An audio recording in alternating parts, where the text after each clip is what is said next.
Hi, my name is Nieves. I'm very happy here to be talking to Jonathan. And Jonathan, how are you doing today? I'm doing great. Thanks so much for having me on your show. Oh, basically, thank you so much for taking your time.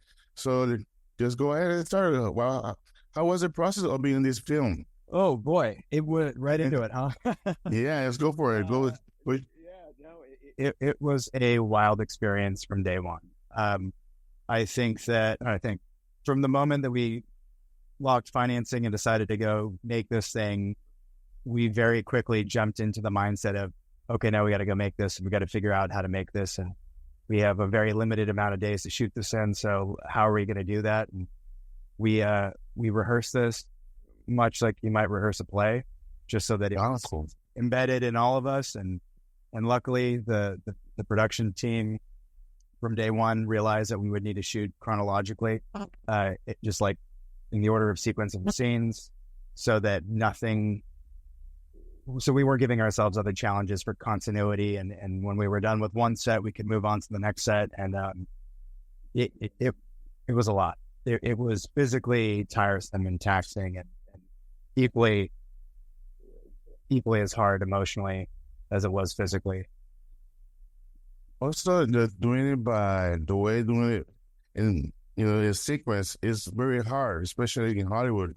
So was it a big challenge? Well, I think in your case, I think actually, from an acting standpoint, it made it easier just to follow the progression of the story, because oftentimes when you're jumping around in the order of sequence of how the movie happens, you're having to remind yourself of like where you are as far as the character arc is, or where your emotional beats are. And okay, I'm in this scene now, but now I'm here. What am I feeling in this moment? Or jumping back and forth can become actually even more jarring. So if anything, I think it was a gift to be able to just follow the story as it evolves.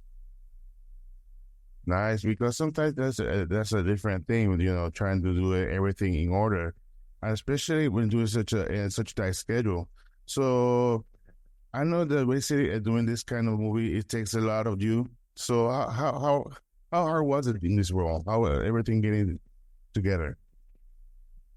I think that because we had so much time to rehearse and prepare, that definitely made it easier.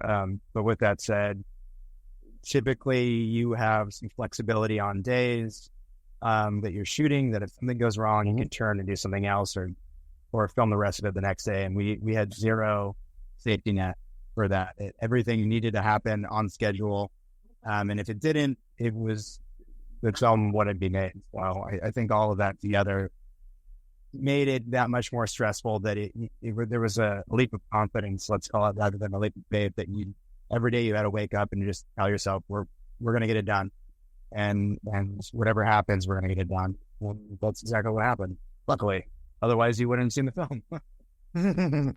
Yeah, but sometimes you have to get in that mindset to go ahead and do this kind of stuff. And I think that's the cool thing about the movie, because it's something that is, war is not good, especially portraying this kind of situation and living in those shoes. So how hard was it? Well, basically, I think, first of all, the script is amazing in the way that if the script wasn't done like that, it will be able to provide you the necessary tools to do this kind of Korea style filmmaking. So what do you attribute to this? We had an amazing crew, an incredible director, Jason Satterland. And I think that from day one, everyone that was on set was on the same page, that this was a passion project and something that was going to take everyone's collective focus and attention in order to get through each and every day. And having the respect of the crew and mutually respecting them, for them seeing just what we were going through on set as actors, and us appreciating the pace at which we were moving, and them being able to keep up with that. I think it created a sense of just communal passion that allowed us to just flow through things. Every day was kind of high fives and hugs at the end of the day, like, oh my God, I can't believe we did that. Let's go do it again tomorrow. It was kind of this nail biting, teetering on the edge phenomenon every day. That every day we made it through was just another reason to celebrate. Well, Jonathan, thank you so much for everything, for your time. I just tell everybody, go watch The Abandon. It's going to be available at the end of the month by July 30th. So go ahead and watch it also on movie theaters on the 19th. So thank you so much. Good luck with the project. I loved it. I think it's these kind of movies or projects that you're fighting for, that the people can sense that, the public can sense that. And I think that's a cool thing about the movie. So thank you so much for everything. Thank you. Thanks.